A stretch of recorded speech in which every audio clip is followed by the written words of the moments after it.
కన్నీటి స్నానము చేసి నియమాల మాలేసి నిష్టతో నీ పూజలు చేసి ఎర్రాటి వస్త్రము దాచి కన్నీటి స్నానము చేసి మనసంతా నిన్నే నిలుపుకున్నామోయమ్మా మనసంతా నిన్నే నిలుపుకున్నామోయమ్మా కరుణించి కాపాడే కాత్యాయనివమ్మా ఆపదలు తొలగించే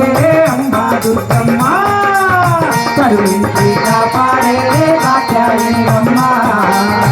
ఆపదలు తొలగించే అమ్మా దుర్గమ్మ